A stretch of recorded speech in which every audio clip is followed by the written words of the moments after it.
a gathering of a collection of IABC Fellows to engage in a conversation about, well, something related to the field of communication. This month, we are continuing a conversation that we started in July on what sounds like a pretty elementary, fundamental concept. What is communication? What isn't communication? All, of course, in an organizational context. And if you were listening last month or watched us live, this will be a nice supplement, a continuation of that conversation. If you weren't with us last month, don't worry, this will stand on its own just fine. And of course, you will have the opportunity to ask questions and to share your experiences and comments and observations in the chat function on that YouTube live that you're watching right now. I am able to see those, and I am able to share them on the screen. I'll give you an example of what that looks like right there. That's the demo that we're given. So both you in the audience and the participants here in this conversation will be able to see that and respond to it. And with that, let's jump into it, and we'll start with introductions. And as ever, I will ask you all to introduce yourselves going clockwise around my screen, starting with you, Diane. Hi, everybody. I'm delighted to be here. Thanks for inviting me again, Shell. I'm Diane Gajewski. I have a foot in academia and a foot in what we call the real world. I'm professor of strategic communication at Ithaca College and served as dean of the Park School of Communication for 11 years. And so the question of what is communication is very relevant, because we often had to decide what can go and shouldn't go in something called a school of communications. And I also am active in offering professional development and consultation through Gajewski Analytics. Great to have you with us, Diane. Martha, you're up. Hi there. My name is Martha Mazechka, and I live in St. John's, Newfoundland and Labrador, the far east of Canada. I am a communications strategist and also do work in training and policy research. Lately, I've been doing a lot of strategic planning, and not unsurprisingly, from an organizational perspective, communications, what it is, and how you should do it, is a frequent topic of discussion. So I'm really excited to be here this month with everyone around the table. Glad you could be here too. Neil, your turn. Hi, everybody. Neil Griffiths. I'm based in the UK. Spent a number of years in communication roles in public, private, non-profit settings, but most recently have sort of drifted into diversity, equity and inclusion work, and I'm currently global head of DE&I at Environmental Resources Management, the world's largest sustainability consulting firm. I was lucky to be part of the conversation last month, so I'm delighted to be back for part two to get more of it. Couldn't get enough. Couldn't get enough. That's right. Thanks for having me, Shell. Good to have you here, Neil. Cindy. Hi, I'm Cindy Schmieg. I am currently an adjunct professor in the graduate communications program at Southern New Hampshire University. Prior to that, I worked over 25 years in corporate communications on a global level and some agency work too. So I'm really excited to be here and share some of that, where the balance comes in between the actual workplace and the academic. Good to have two academics on the panel. I don't know that we've had two at the same time before. That's great.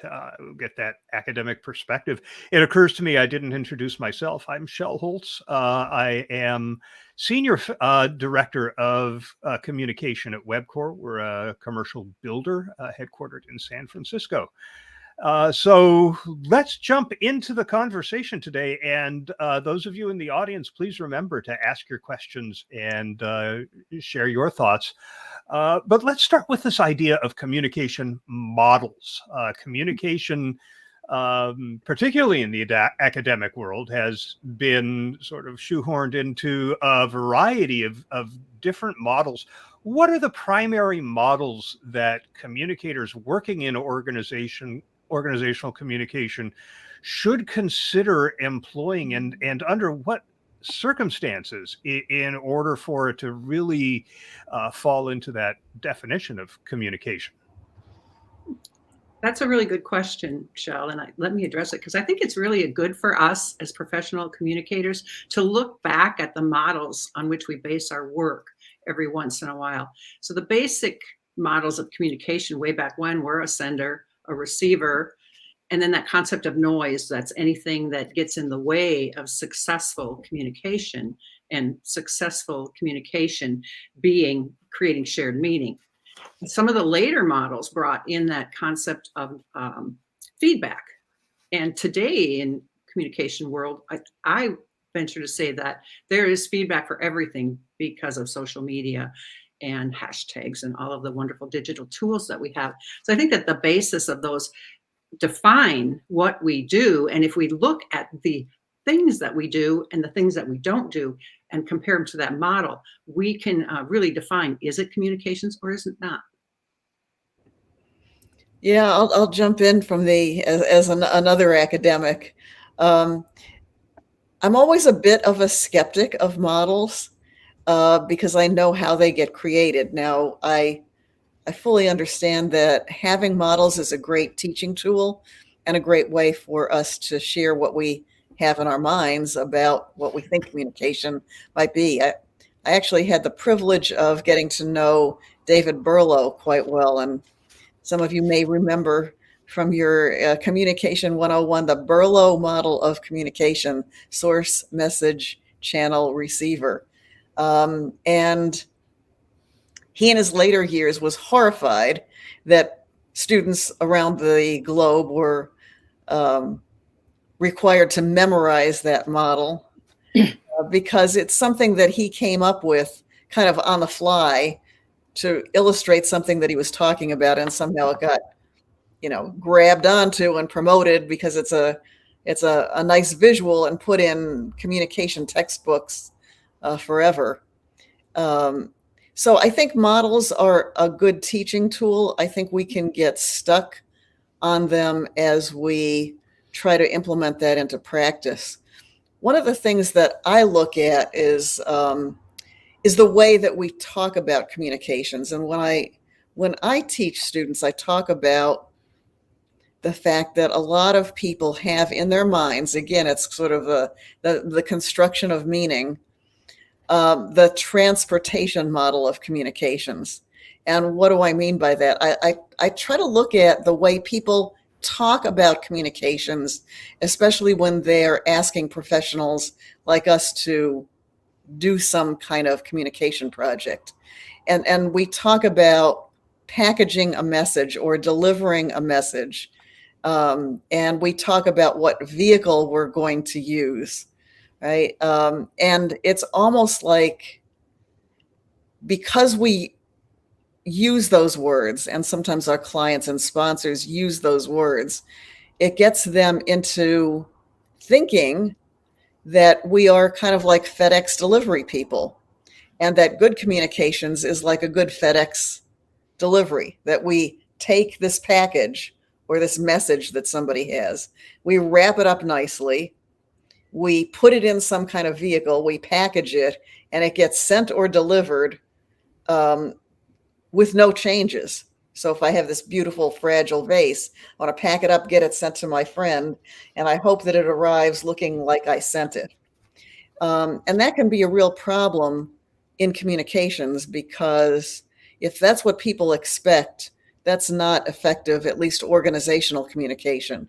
And in fact, what we want is that not only feedback, but we actually need to have that message shaped along the way, because none of our executives or strategists are clairvoyant. And what we hope when in an organizational setting we are sharing messages and meanings, we need people along the way to jump in and help clarify, shape, give feedback, maybe change it completely so that it doesn't look just like it did in the beginning. It's better. And so I think it is important to maybe not think about models when we are working in a professional setting, but to be very attentive to the words that we use when we describe that process and set expectations. Neil, Martha, do you ever employ models? Specifically think about, I'm going to use model X in this communication strategy, or are the ones that you learned in school or through IABC just sort of sitting there in the back of your head, maybe having a subconscious impact?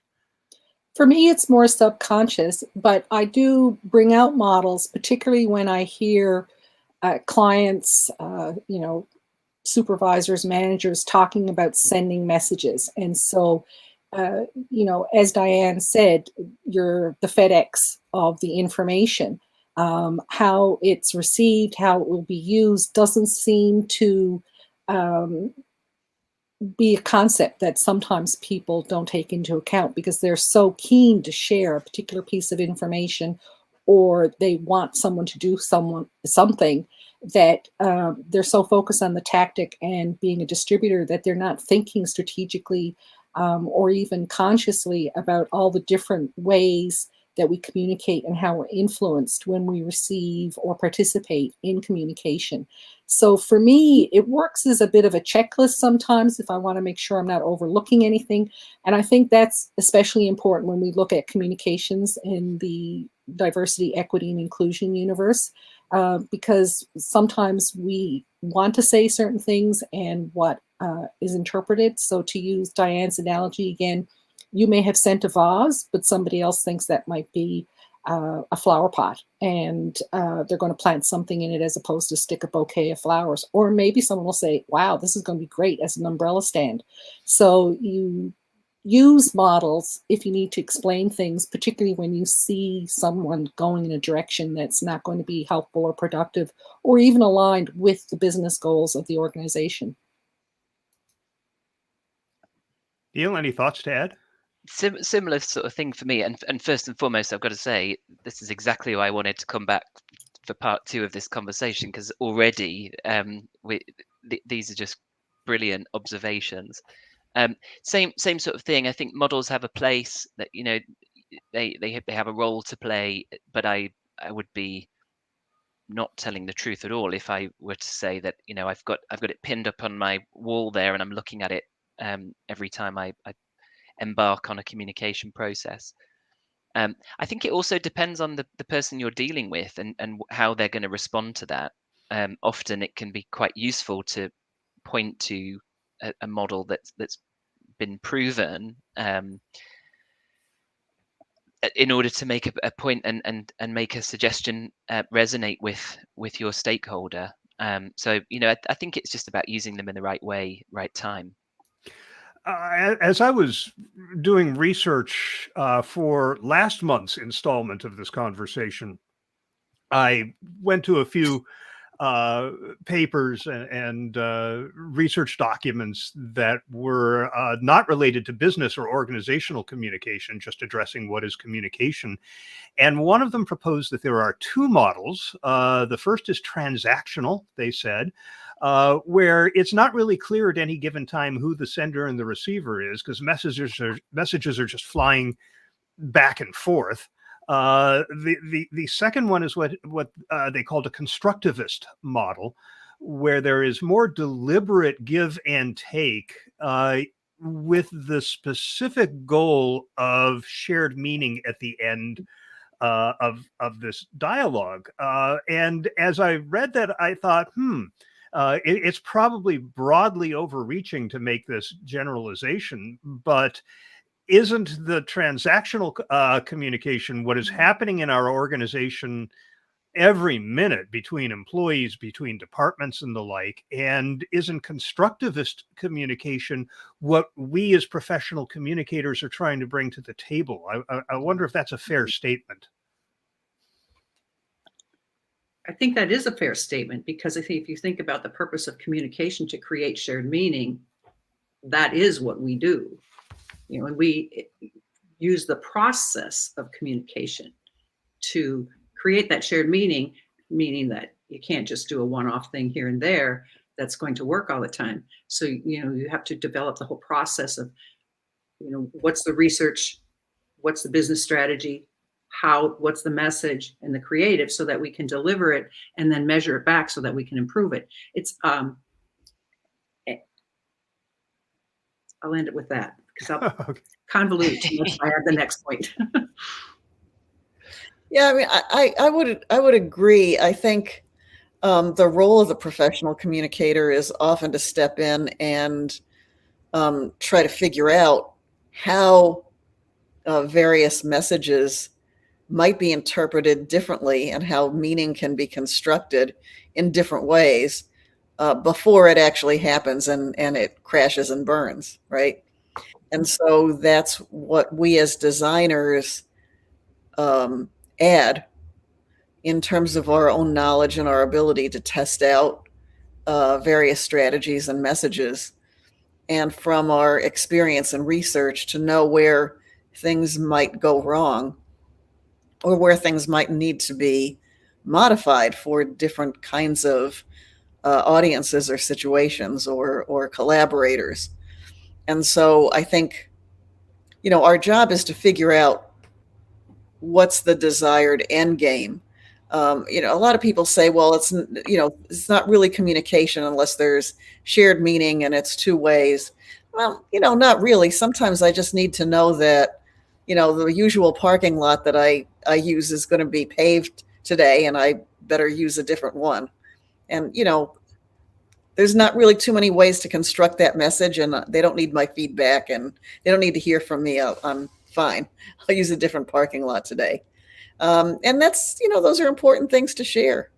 Are those announcements, Diane? And if they are, I mean, are announcements communication? I would say announcements are communication, and I wouldn't underestimate it. Sometimes that's important.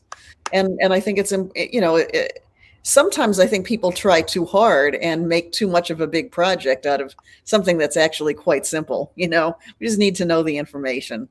And in other cases, I think where I found as a consultant the most pushback that I've had to provide to clients is when things are more complex, especially in sort of a change management situation or where things can't really be known.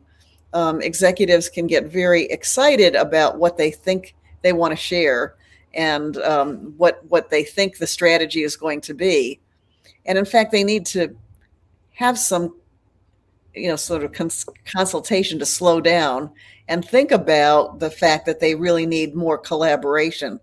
And in fact, they need to test out those ideas, not just the communication strategy. They need to test out the basic idea to see if it's a good one. And then also to figure out how to explain it once there is that kind of input and collaboration, to know that they actually have a good thing. I found too many times that the clients will want so much to share some kind of new message or strategy or change, and it's actually a bad idea. And they think that it's communication that's failed. When people don't get it or be excited about it, they'll blame us as communicators. Well, you didn't do a good job. They didn't get it. Well, we did a good job. They got it. It's a bad idea. And what you really needed to do was kind of slow down and expect more collaboration and expect it to change and mold along the way. So, I think communication can be anything from a simple announcement to a very complex series and strategies of collaborations before actually we get to something that is an announcement. I don't think that we should take for granted, though, in the announcement area, that there's a lot going on behind that is already known. The communicator working within an organization has a base of what the proper channels are, who the people are for it to be an announcement. So there's still a lot of the background work that makes that happen and be successful. You're still changing behavior to get somebody to park in a different parking lot. Yeah, I would have said something similar, Cindy. I think there is still an outcome there, right? There's still something that happened, and so I think you can apply some of that more, combine some of those two types of communication that Shell described in some ways. but yeah, I agree also that, we don't have to overthink it, right? We don't have to make it complicated and make it model A or model B, which one is it going to be? I think we can just relax a little bit sometimes and let go. I think the context is really important to take into account, because sometimes we want to say to people, the message is, oh, everyone should know that this parking lot is closed. Well, if I take the bus or ride my bike, do I care that the parking lot is closed? No, not really.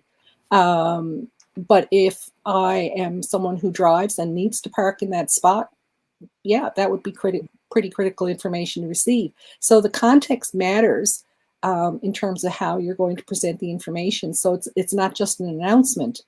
As Cindy says, there's a lot of background stuff that makes you determine whether or not it is an announcement, or maybe there needs to be a bigger picture that unfolds. Maybe the parking lot is being paved today or this week, but it's part of a bigger infrastructure refurbishment that is going to affect cyclists or bus riders or walkers. So again, it's, bringing people to look at the context as well as what the expectations are. I mean, I'm often reminded in communications of that joke of, little Billy goes into his mom and says, "Hey, Mom, where did I come from?"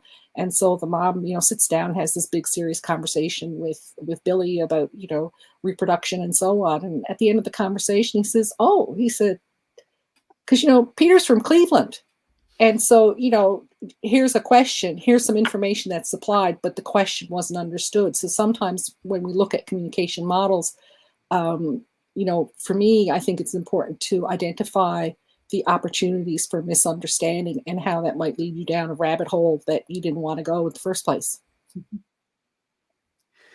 The idea of outcomes is an interesting one. I think that there are communications that we deliver as part of our jobs where a shared understanding or an outcome is not necessarily obvious. I'm thinking, for example, in this category of an announcement, yes, if we're telling you that the parking lot is being paved, the outcome is that those of you who drive need to know that you can't park there during this period of time. But when we announce that employee X has achieved a certification in subject Y, congratulations. The outcome that we're looking for there may not be as clear. Do we need to be overt and saying, we're telling you this because our company supports your efforts at earning these certifications, or because we believe that recognition is important? Or can that remain subliminal and still remain valid communication? Well, that's deep. Sorry. Do you think that links to culture? Shell, you have that definition, I think, of it's the way we do it around here. But by providing those types of recognition and celebrations of employee things, it creates that foundation of a company culture?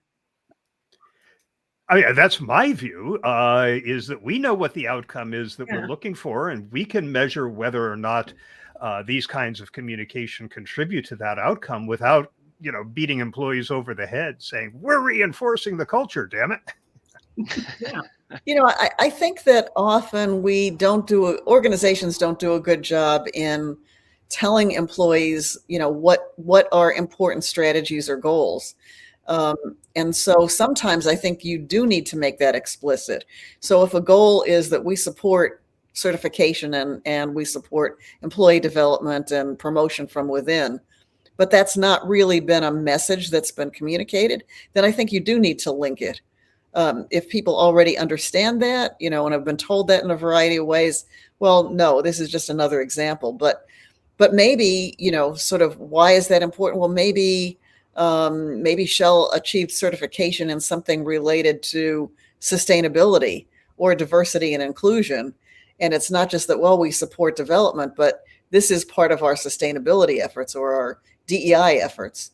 So I do think that we need to add that kind of context if it already hasn't been communicated clearly about, sort of how do these things align. I go back to thinking about sort of, working memory and cognitive load.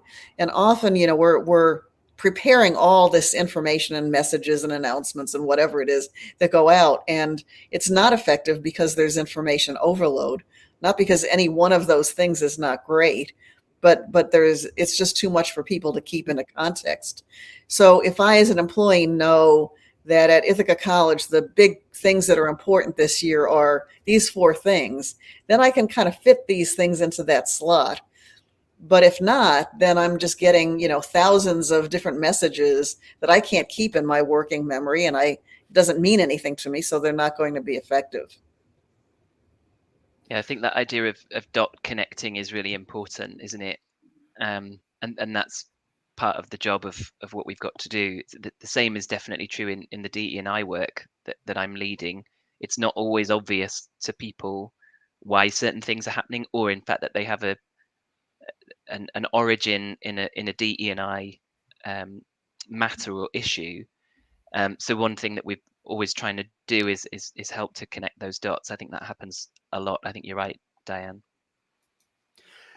Does something need to change in order for a communication to have been effective or to have been undertaken in the first place? I'll tell you where this comes from for me. We're talking about models. One of my favorite models, and I refer to this a lot. It was actually published in Communication World. Some of you have been around long enough to remember when IABC published a print publication called Communication World. This was by Ed Robertson, who sadly no longer with us, but he was the head of communications at FedEx.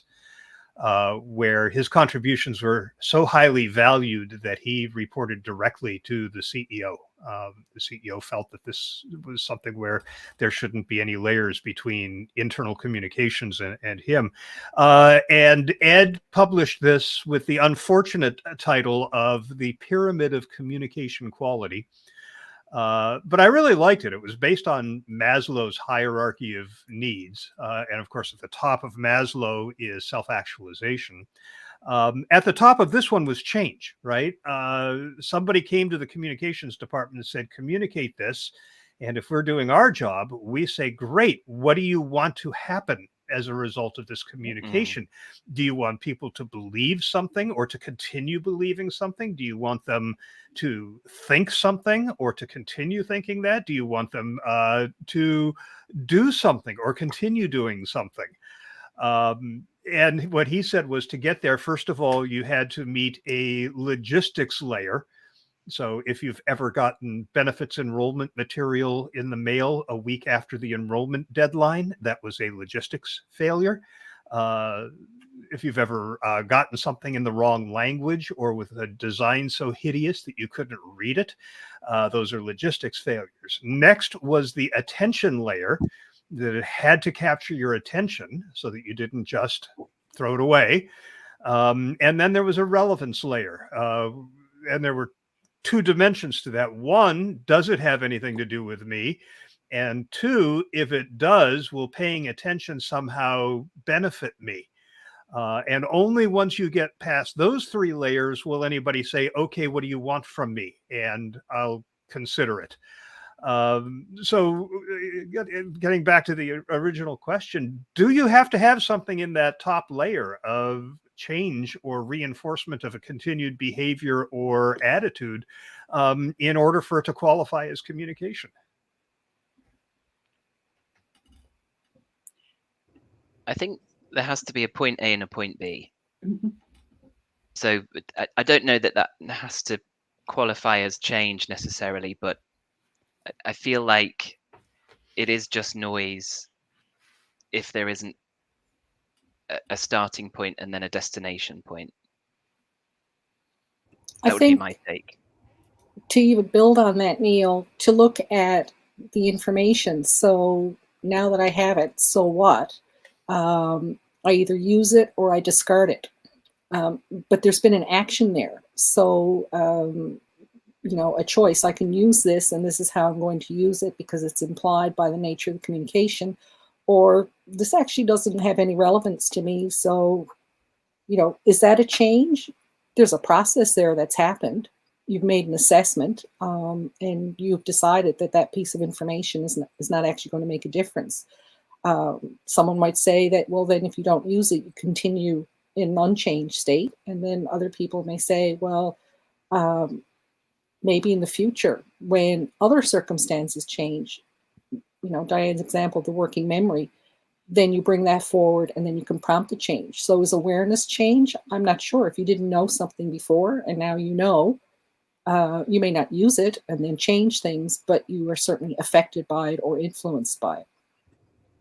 Yeah, and Shell, I like the way that you say, believe or continue to believe. I think sometimes we say, well, it wasn't communication because it didn't change anything. Well, if I learned yesterday that, that enrollment, in my major was what I was told it was going to be in May, I'm not changing my behavior, but it reinforces the fact that what I knew then still remains true. So I continue to believe or continue to act in a certain way. And sometimes that's important, just to update people. I think what is important that actually somehow the information gets through. And, in so many of the engagements that I've been involved in, people will often bring me in, usually when something is not working. That's when they go to an academic in a far off place like Ithaca, New York. And, they'd say, so what's wrong? We spent all the money, all this kind of money on this training or this employee announcement. And people don't seem to have learned anything or changed their behaviors. And then when I would look into it, people actually didn't attend to it. They actually never read the email or watched the video or, left it halfway through or, and because there's just such an overload. I in one large bank, they had this kind of problem where things just seemed very ineffective. And the CEO was ready to fire a number of executives in training and communication because the feeling was that whatever they were doing was poorly designed. And what I did was to try to collect all the information, in this case, that was sent to a branch manager. And when we added all of it up and looked at the estimated time that it would take to read this brochure and that email and watch that video, it was more than 40 hours in a week. So in fact, if branch managers had attended to all the communications that were sent to them, they would have no time to do their jobs. So obviously, it was ineffective, not because any one piece wasn't well designed, but because these things were coming from so many departments that, a reasonable person couldn't possibly attend to it all and still do their work. So effective communication can involve some streamlining and some judgment about what not to communicate, even if somebody thinks it's important. And I think also somewhere to see the big picture. What I found in organizations now, because thankfully executives know that communication is important, but now you've got so many different formal channels and different people sending things. So HR is sending something, and training is sending something, and people in sustainability are sending something, and then the local, plant managers are sending something, and the advertising and PR people, and none of them know what their colleagues are sending or when. So the things aren't timed well, and often there's an unfortunate timing of messages that don't align very well. And sometimes it's just complete overload. So often what I find is that there's nobody as sort of the traffic cop, right? I mean, there's nothing wrong with the individual vehicles who want to go somewhere, but there's nobody playing cop to kind of say, well, you go first and you go second. I had a job once where all the communication functions were tripping over each other, just as you described. And at one point I said, this is ridiculous. And I started convening a Monday morning meeting of the heads of every communication function saying, what are you doing this week? Just so that we could be coordinated. And it ended up being a really good thing. I think I'm reminded as we have this conversation of a tweet from the great Caroline Keeley, recently who reminded me of the quote that it's something along the lines of the greatest illusion is that communication has happened. And a lot of what I'm hearing in Diane's remarks there speak to that. And I wonder if there's something in the question of is communication an illusion, Shell? I don't know if you want to dig in at all.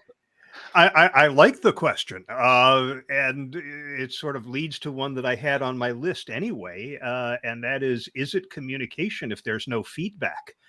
The idea that I said it and therefore it has been communicated Right. is something that I hear a lot. I'll come up with a communication plan, and in fact, I worked for an organization once where I was tasked with communicating something very, very complex that was going to have an outsized impact on pretty much every employee. And I came back with the plan and they said, no, just do a special issue of the magazine that explains it all. And that is an example of we're going to tell you and therefore it has been communicated. Is that the illusion? Is that not communication if nobody comes back and says, here's why that's not going to work for me, or here are the challenges and issues we're going to face? What do we do about these? Is feedback a required component of communication?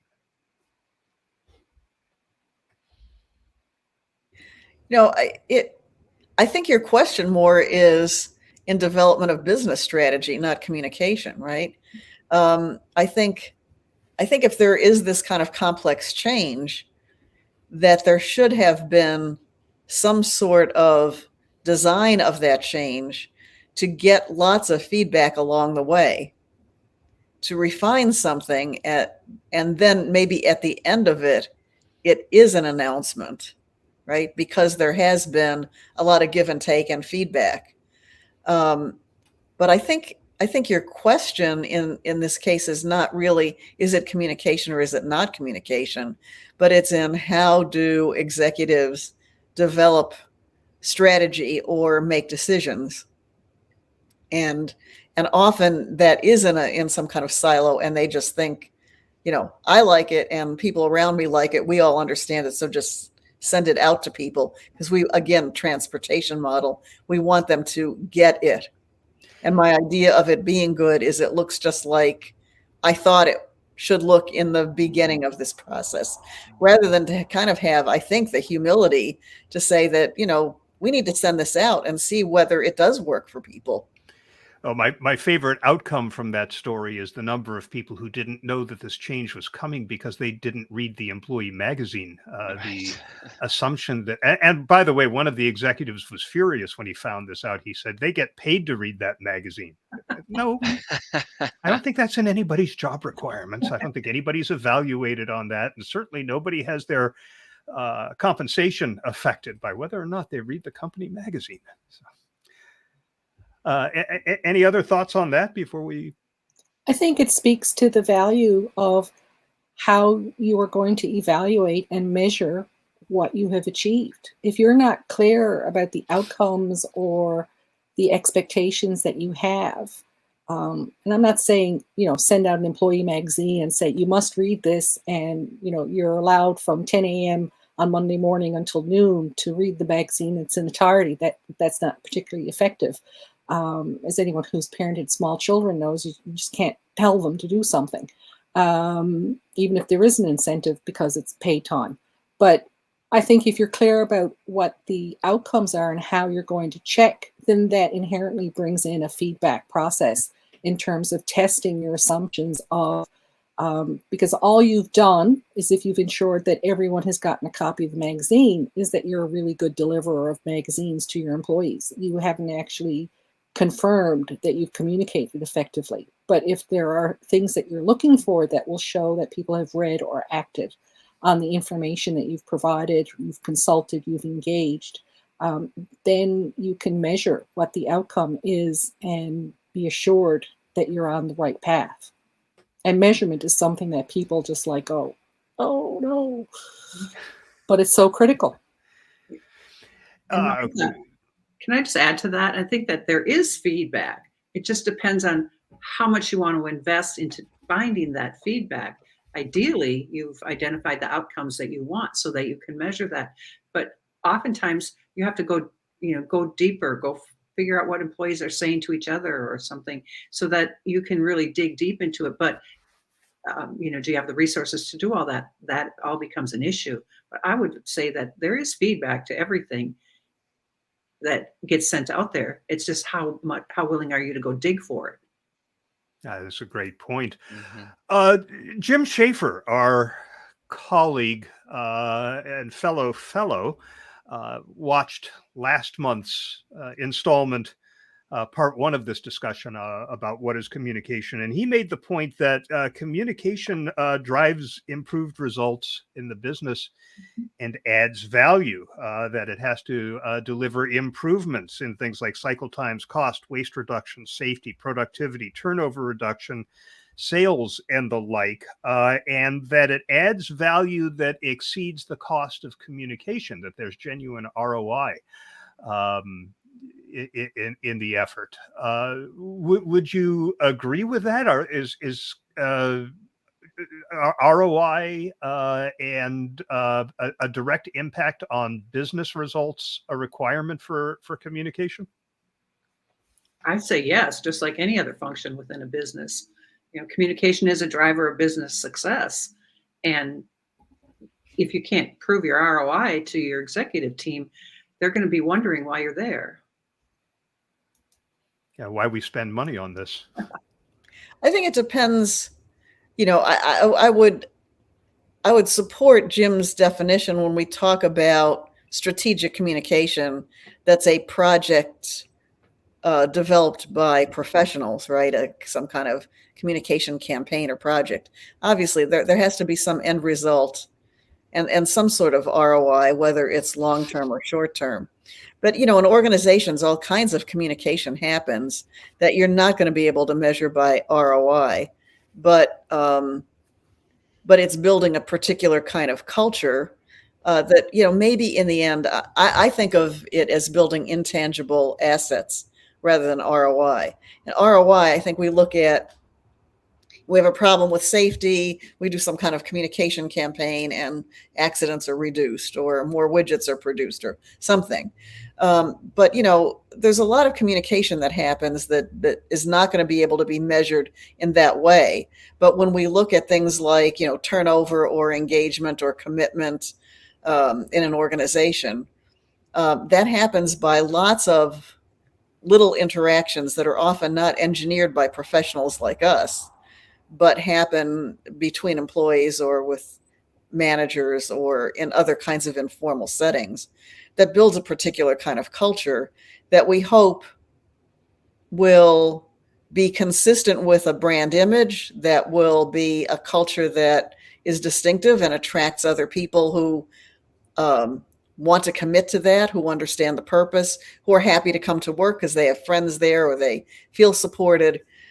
So it's not really ROI that can be easily measured, just because I get along with my department chair or my colleague who is in the office next door. You're not going to really be able to measure that ROI, but it does certainly add to the intangible asset of maybe reputation and engagement. I know there are people watching, and we have about 15 minutes left. So if you have questions or comments, time to share them is now. Shell, can I just pick up on what please do. Diane said? Because Diane, I think you've just really articulated it way better than I would have. So thank you for that. And I think a couple of responses from my side to Jim's point. I mean, I think it's part of it. ROI is part of it for sure, and a good way of making a case also. But if we think about what we celebrate, even in Gold Quill, not all of those awards of excellence are going to be presenting, that Jim's definition of ROI. So I think we have to acknowledge that it's broader than that. And I also think that we think of this question of, what is communication in the product of what we do day in, day out, when actually, some of what Diane was just saying there, communication can be a conversation between two people in an organization, right? A conversation between a manager and an employee, that is communication that is not necessarily going to drive an ROI related outcome. So I think we've also got to be careful about what we're thinking of and what we're contemplating as communication when we try and answer the big question that we're here today to talk about. That raises an interesting question that I was thinking of bringing up, and that is, how important is it in our efforts as communicators that other people talk about it, that we put something out there that is important. Some leader of the organization said, I want to make sure this becomes part of the culture, or that this gets baked into our processes. And people read it or listen to it or watch it or whatever, but nobody talks about it. You don't have managers turning to their employees and say, how do we bring this to life in our department? Or how do we start to produce results that are in line with what this communication told us that this leader thinks is important? Do we need to work to get other people talking about the things that we're communicating? I would say yes. Sorry, if I interrupted. Go ahead, Neil. Yeah, I would say yes, and in different roles, I've tried ways and means of doing that. One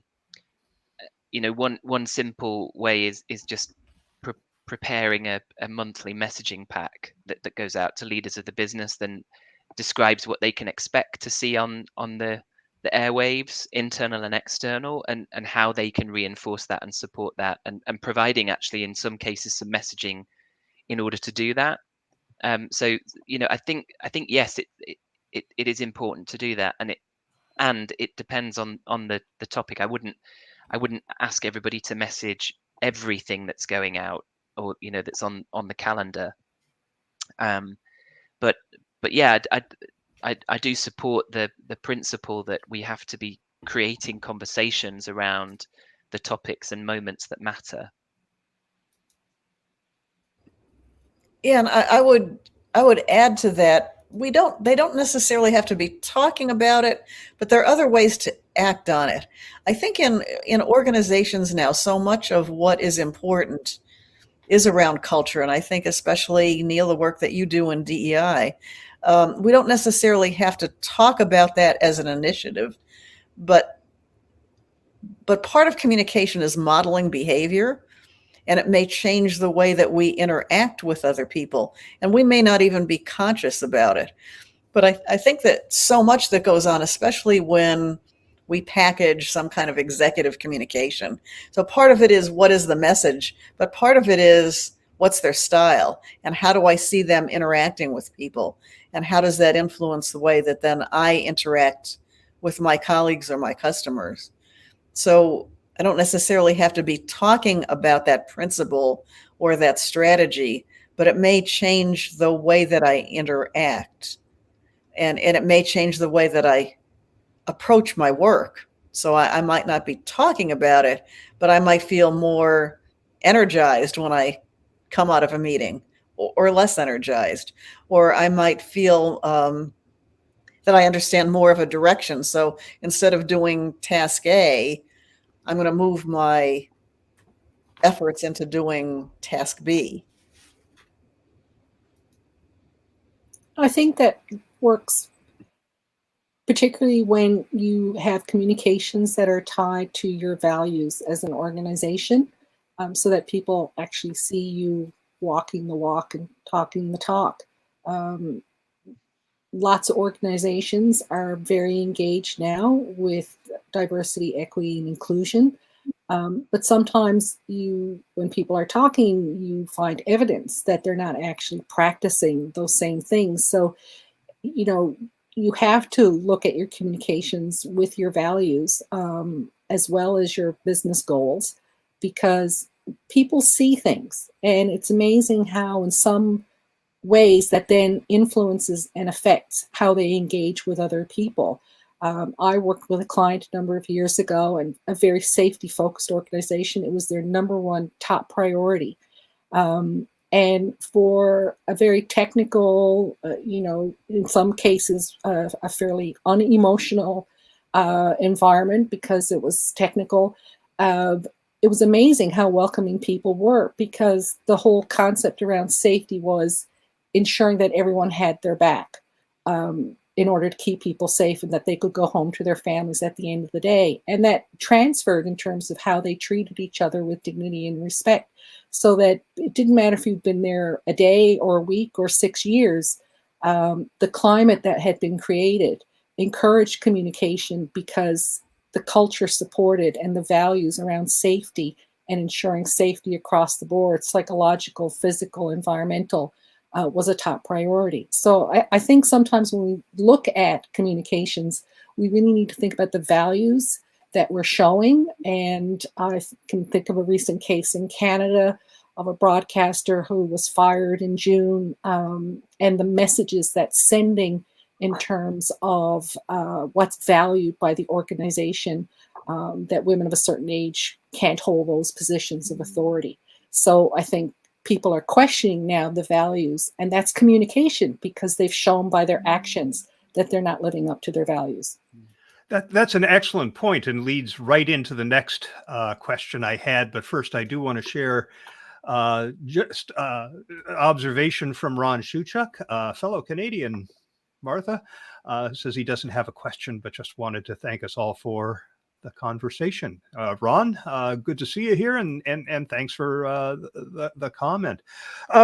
Jim Schaefer also asked that we focus on the idea that processes send messages, processes communicate. Among these are reward and recognition as a means of conveying what's important and what will improve financial and operations performance. How does our work as communicators influence both the processes that deliver messages inherently, and leaders' roles in reinforcing the messages these processes deliver? I think if we, sorry, go ahead, Neil. Martha. Please go. Martha, go ahead. I think when you were talking about, the announcement of a person who's received a certification or achieved a certain standard, the process around that is perhaps the organization values education and knowledge. They value having employees that maintain their accreditation, certification, their qualifications, and they're prepared to invest in those employees who wish to pursue additional. So there's, the process that supports, it's not just an announcement, yay, Shell got his SCMP, but this is part of a whole focus we have on professional development and recognizing that we want a learning environment because we want to be the best at what we do. So to me, how we recognize, as this particular example, can benefit, because if you have an active, engaged, learning-focused employee complement, then you're always going to be pursuing excellence and quality in terms of the outcome or the product that you're sharing or distributing or selling. Neil? Oh, it's sort of gone because I've been really intently listening to what Martha said, but I think I was probably going to I think I was probably going to agree with everything that Martha had said previously about the values driving everything there. I mean, and the role that we play in flagging that up to organizations. So, if said process isn't consistent with what we say we stand for, or indeed, there is a gap, back to Diane's earlier point about, not being able to fix something that's broken just because we're communicating about it.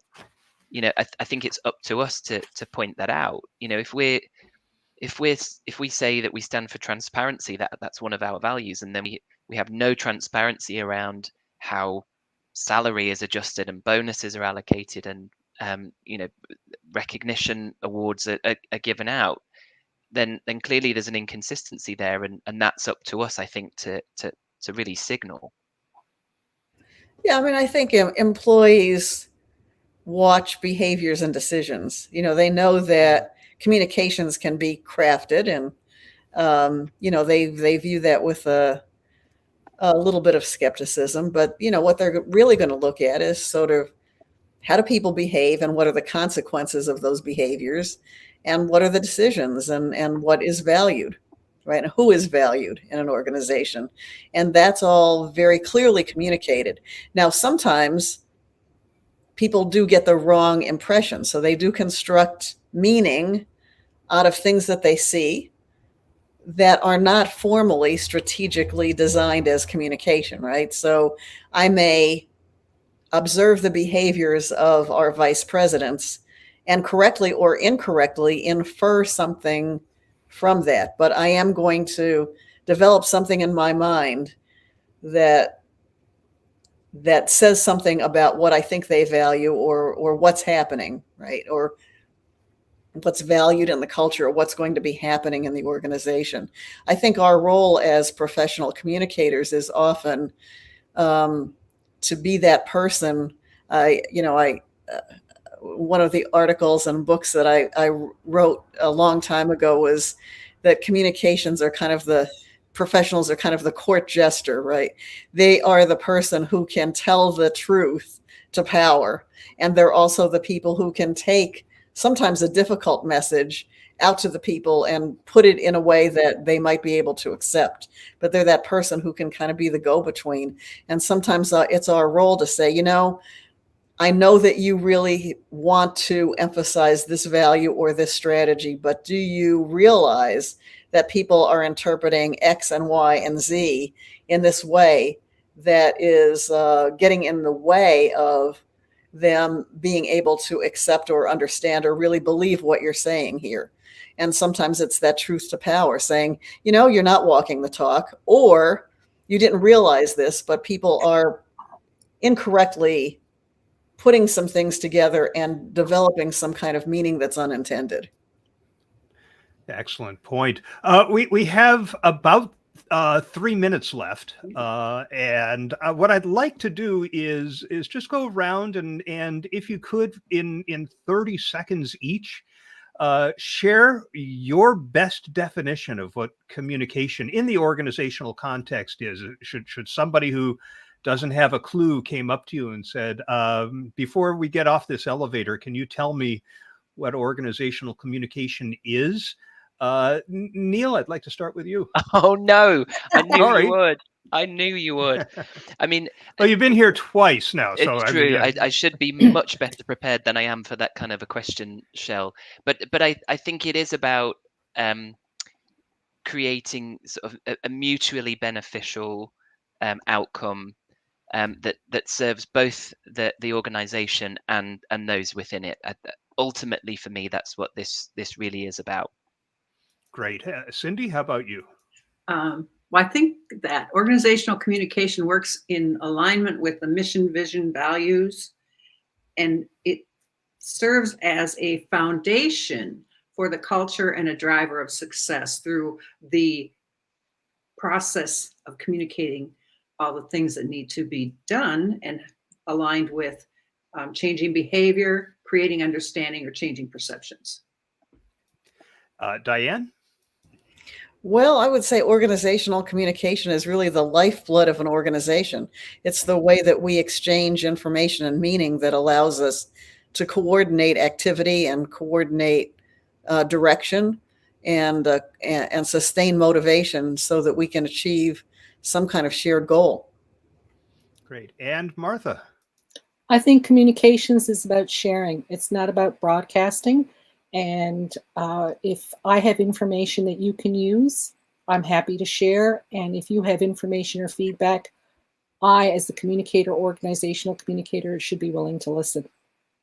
Excellent. This is a conversation that we could actually have a part 3 on, just questions that have arisen. But the next episode of Circle of Fellows will, in fact, be on a different topic, crisis communication. This is set for Thursday, September 15th. It will be at 11 a.m. Eastern, an hour earlier than usual. The panel features Brad Whitworth, Carolyn Sapriel, Rajiv Kumar, and Jim Lukaszewski. And I'm going to be on vacation for that episode. So Brad Whitworth will serve double duty as both a panelist and the moderator. He's done this before and does an excellent job. I want to thank all of you on the panel for a very stimulating conversation today, and also thank Anna Willie for the outstanding work she does behind the scenes, coordinating all of these, getting the topics arranged, finding the panelists, and arranging the times. None of this would be possible without Anna's efforts, so we appreciate that as well. And until next month, thanks everybody. Have a great month. Thank you. Thanks, everyone. Thanks, Shell.